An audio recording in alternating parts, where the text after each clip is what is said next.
Seguimos nosotros y vamos a darle la bienvenida a nuestra segunda invitada. Así es, mi querido licenciado de la Cruz, vamos a darle la más cordial bienvenida a la doctora Angélica Porras. Ella es jurista, ex vocal del Consejo de la Judicatura y vamos a hablar sobre el caso Singer y la anulación de la sentencia contra Jorge Glass. Doctora, gracias por aceptar esta invitación. Bienvenida. Muy buenos días, Jaime, Carla. Les agradezco por la invitación. Un gusto estar aquí con ustedes.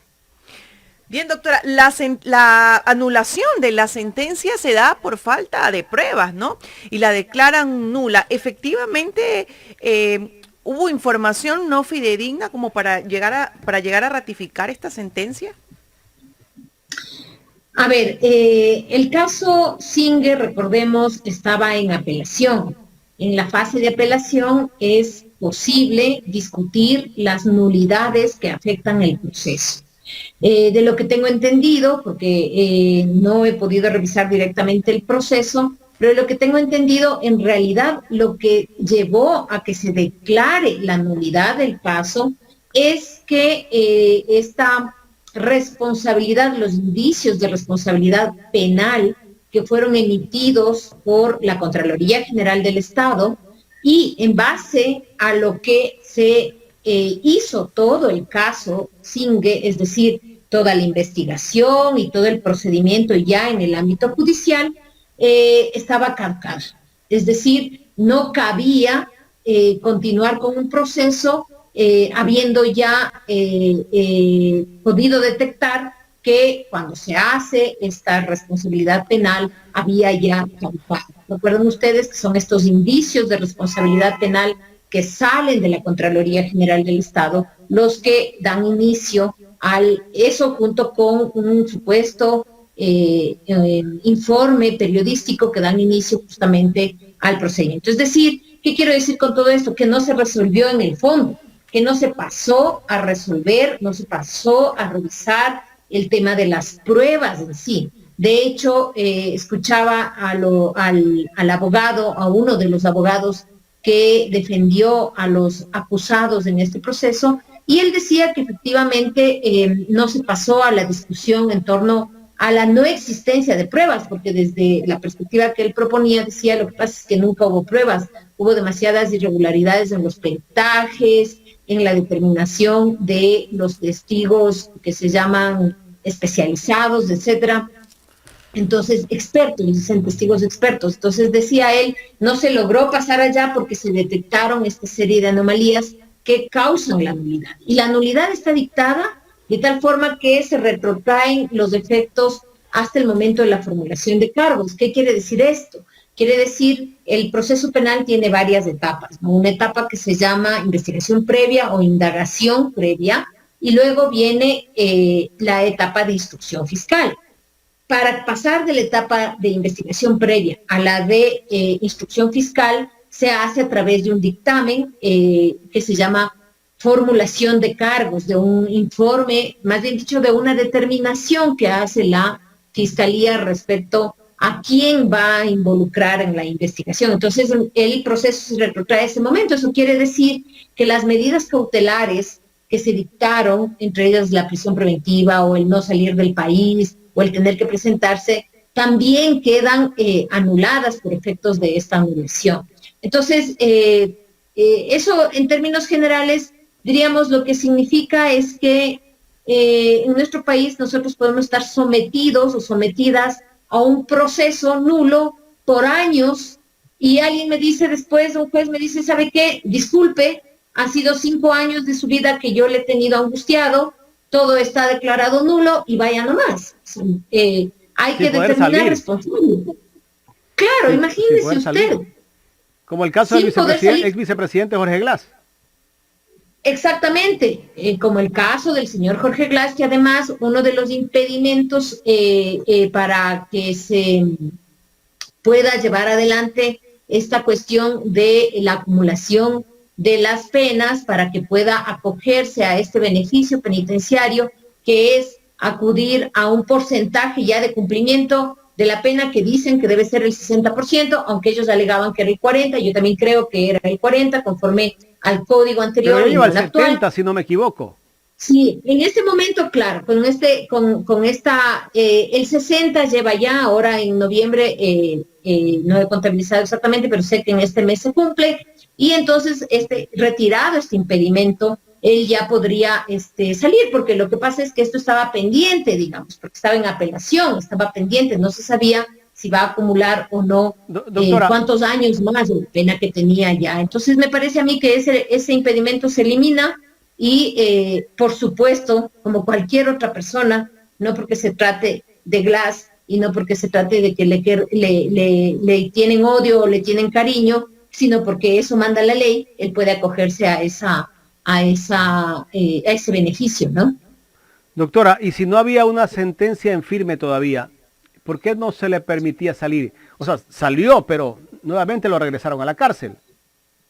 Claro, pero salió además por otra razón, salió por un habeas corpus, porque el tema del cumplimiento, el beneficio penitenciario, se supone que es posible solicitarlo cuando usted ha tenido el cumplimiento de un porcentaje de la pena. Entonces, ese es del 60% según el COI.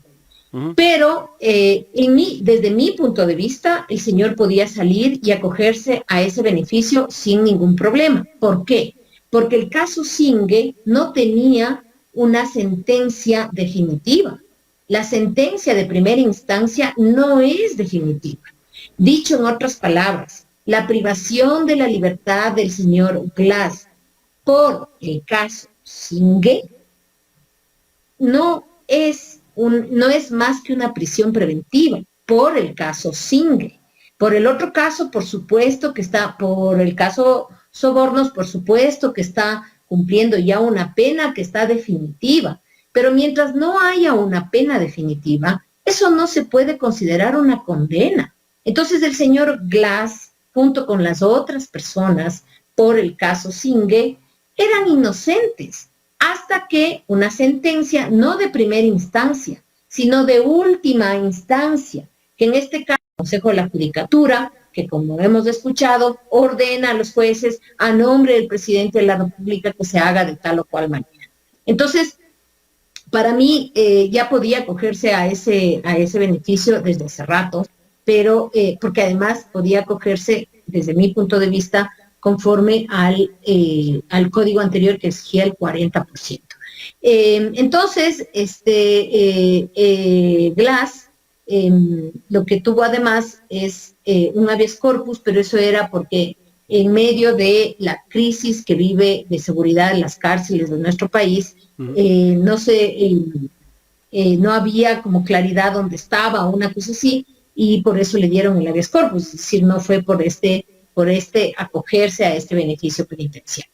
Entonces, en ese sentido, creo yo que hay vía libre para que intente su acumulación.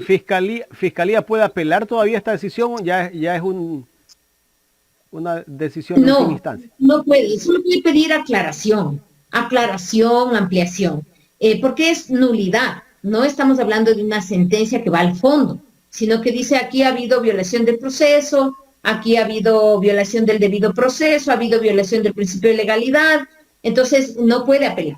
Lo que puede es pedir aclaración o ampliación. Entonces, en ese sentido, es ya una decisión definitiva, porque, ojo, no está declarando inocente a nadie. No está diciendo aquí no está ratificando el estado de inocencia, porque no es que se declara la inocencia con una sentencia, sino que se ratifica el estado de inocencia que uno tiene hasta que aparece una sentencia definitiva. ¿Y la Procuraduría qué puede hacer? Tampoco, o sea, es que verán, es la Fiscalía la que importa. Porque bueno, un poco ayer los noticieros de televisión hablaban de la nulidad, pero también al mismo tiempo abrían la posibilidad de que iba a apelar el procurador, que podrían darse otros argumentos. Nos daban a entender una serie de cosas, ¿no? Yo creo que no, porque verá, habría que revisar eso, pero me parece que no. ¿Por qué? Porque quién lleva o quién es el titular de la acción acusatoria en nuestro país, de la acción penal, como dicen los penalistas. Es la fiscalía. Entonces, si yo soy el titular de la acción penal, es a mí a quien me toca ejercer las acciones encaminadas a poder generar una apelación, porque yo soy la competente en el caso de la fiscalía. Entonces, a mí me parece que es improcedente que la Procuraduría pueda apelar. Lo que sí pueden es pedir aclaración, pueden pedir ampliación, pero no creo que tenga procedencia si es que llegan a presentar una apelación, porque el titular de la acción penal es la fiscal. Ahora, doctora, el Estado le toca pagar 11 millones de dólares, si no me equivoco, a esta empresa Gente Oil. ¿Quién tiene que responder por eso? O sea, el Estado tiene que pagar, pero aquí hay el tema de la repetición. Claro que sí, claro que sí. Hay que, en primer lugar, tiene que pagar el Estado, eso está decidido, y el Estado tendrá que pagar esos 11 millones de dólares. En segundo lugar está el proceso de repetición, que es un proceso también contencioso administrativo, que tiene que pasar por una serie de previos, que es un informe de la institución, etcétera, etcétera. Entonces, eso llevará su tiempo, pero tienen que determinarse las personas que son responsables. Ahora, eso solamente puede hacerse en los propios funcionarios del Estado, es decir, la repetición va en contra de los funcionarios del Estado. Y es un proceso, ¿no? O sea, no es una cuestión que inmediatamente se vaya a determinar, porque hay que determinar quién tiene que pagar, y luego esta persona tiene además la posibilidad, la obligación de poder defenderse. Entonces, y luego tendría que pagar la parte que le corresponde, es decir, eso está sometido a un proceso judicial nuevamente. Sin embargo, por ejemplo, en este caso también hay otros elementos que tienen que ver con los medios de comunicación, porque como todos hemos podido ver, este tipo de procesos tan mediatizados lo que hacen es arruinar la reputación de cualquier persona, porque le involucra en una cuestión grave como es un peculado, es decir, en un caso de corrupción, en un caso de mal uso, un caso de abuso de los fondos públicos. Entonces, todos estos elementos suponen un daño grave a la moral de las personas, al nombre de las personas. Entonces, no solo son responsables los funcionarios públicos, por ejemplo, de la Contraloría General del Estado, de lo que entiendo en este informe que establece indicios, porque eso dice, ¿no? Indicios de responsabilidad penal, quien hace la investigación es una persona que no tiene los avales técnicos y académicos suficientes como para, no tiene los avales técnicos ni académicos como para poder establecer si hubo o no un correcto manejo de esta cuestión de la contratación petrolera. Entonces, imagínense ustedes, resulta que una persona está sometida a unos funcionarios de la Contraloría General del Estado que no saben, que no son expertos en la materia de la que uno es acusado, en este caso en la materia petrolera, sino que son auditores. Entonces, ahí cualquier cosa puede ocurrir, y ha ocurrido otras veces que se ha utilizado la Contraloría justamente con el objetivo de amedrentar, de amenazar, etc. Entonces, ahí tenemos digamos, una cuestión que tiene que ver con la repetición, que todavía está largo, porque tienen que primero determinar quién es el responsable de todo esto. Doctora, ¿podemos creer que tal vez dentro de todos estos procesos que se han llevado contra el ex vicepresidente Jorge Glass, puede ser que es una cuestión de persecución política? Yo sí creo, sinceramente creo que en Ecuador se ha instaurado persecución política contra los correístas. No hace falta ser ni fan de Correa ni correísta para darse cuenta de eso. Yo le digo, nunca he sido correísta, es más, el propio correísmo me tiene un poco de resistencia, y no importa porque es la democracia, pero está clarísimo que El sistema penal ha sido utilizado para perseguir, para denostar, para amenazar, para tratar de eliminar de la vida política y pública a los correístas. Y dentro de ese tema está no solamente el caso del vicepresidente Glass, sino el propio caso Sobornos, que en realidad una sentencia que se basa o que tiene su principal argumento en un influjo psíquico es impresentable en términos jurídicos. Es decir, por lo menos debieron el influjo psíquico está contemplado en el Código Penal ecuatoriano. No, por supuesto que no. Eso es un invento horrible, pero además un invento que por lo menos no se tomaron ni siquiera el tiempo adecuado para hacerlo. Entonces, basta una revisión de la sentencia para ver que eso es un disparate jurídico.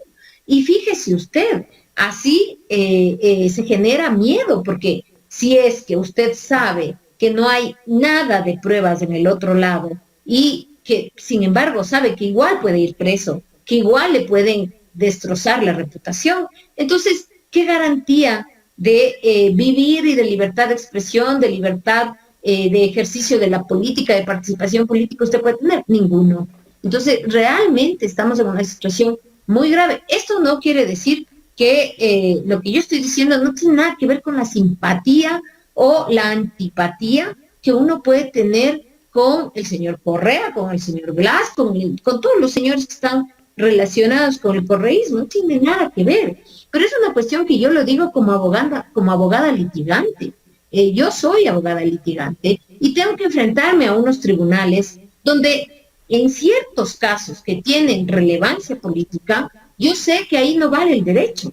Lo que vale es la orden desde arriba, la influencia, el tratar de eliminar al enemigo. Y por supuesto, eso no le hace bien, no solo que no le hace bien al correísmo, que por último, esa es una tendencia política, no le hace bien al país, no le hace bien a la democracia. Doctora, entonces, ¿no estamos viviendo en un estado de derecho? No hay seguridad jurídica en este país, no podemos confiar en los operadores de justicia.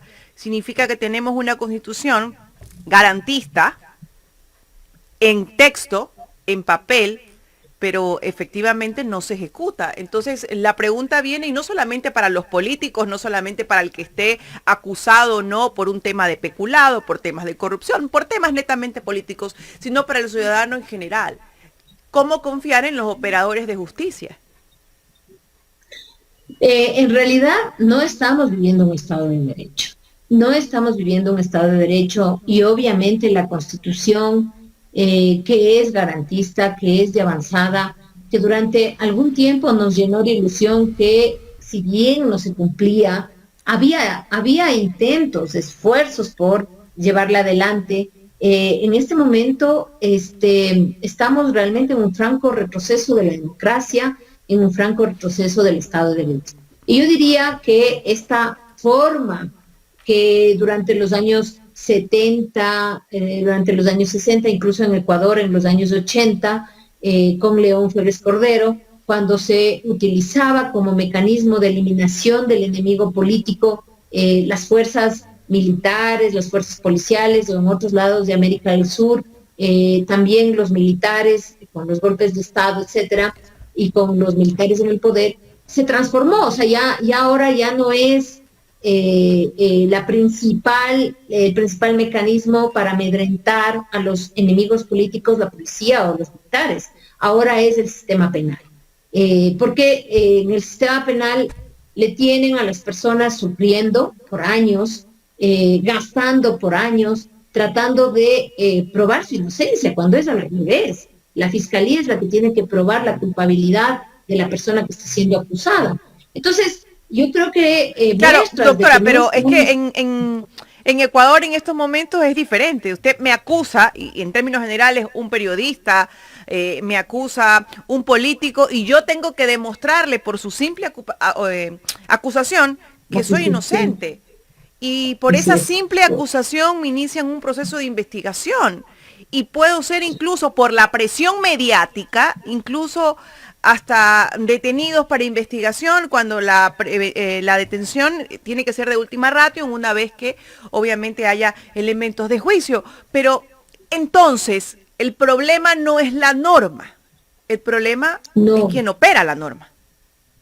Así es, yo en eso he sido súper clara, la norma no es el problema, nosotros tenemos demasiadas leyes, tenemos buenas leyes, es más, tenemos un código orgánico integral penal con penas muy altas para los delitos, esta idea de la mano dura, de aumentar las penas, de darle más poder a la policía, lo único que va a generar es más abuso, porque en este momento hay normas suficientes, hay normas adecuadas. Lo que pasa es que tenemos un sistema que, en primer lugar, sobre todo en el sistema judicial, no tiene independencia. Quien manda es el Ejecutivo a través del Consejo de la Judicatura, y eso tiene que ver con que hay una noción equivocada del ejercicio del poder, tiene que ver con quién está en el poder. El señor Lasso cree que esto es su banco, cree que puede burlarse de la gente,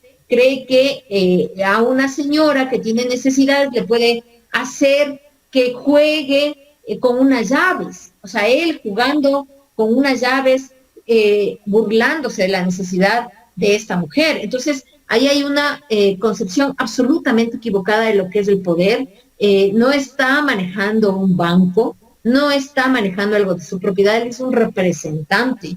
Y luego también tiene que ver con que este sistema lo que ha hecho es despojar a los jueces de su dignidad.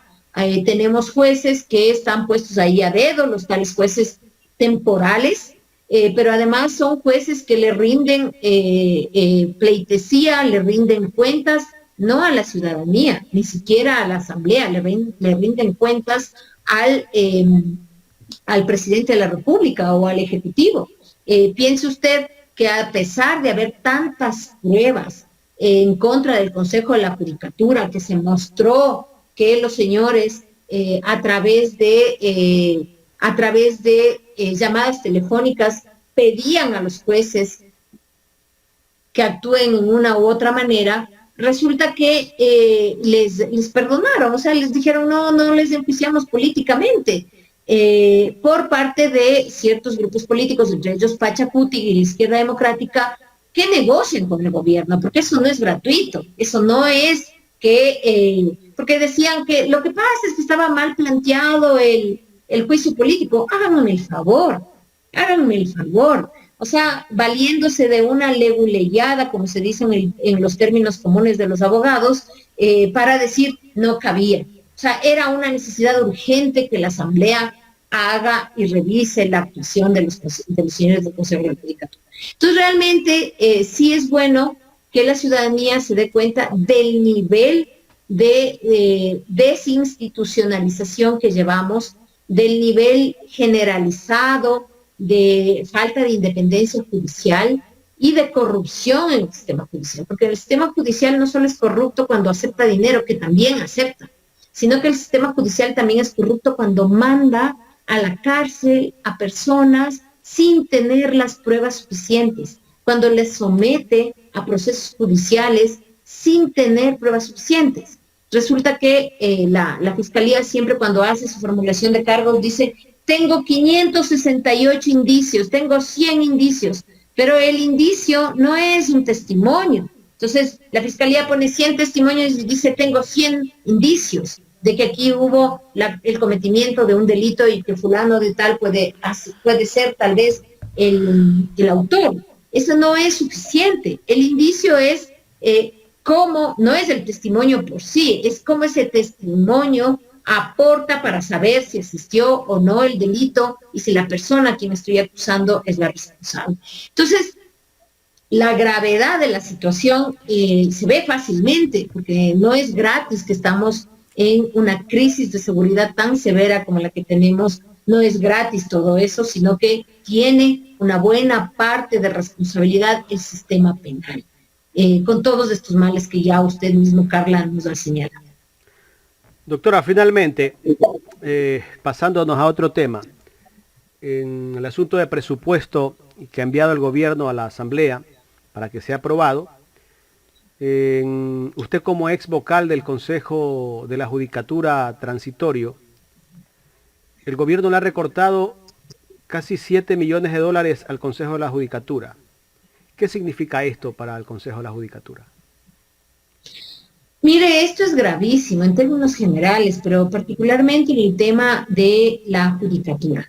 Ya venimos con un déficit en el tema de el presupuesto, porque las necesidades del sistema judicial son muchas y no tienen que ver solamente con el personal o con el número de personas o con los sueldos que estén percibiendo las personas, sino con el tema del equipamiento.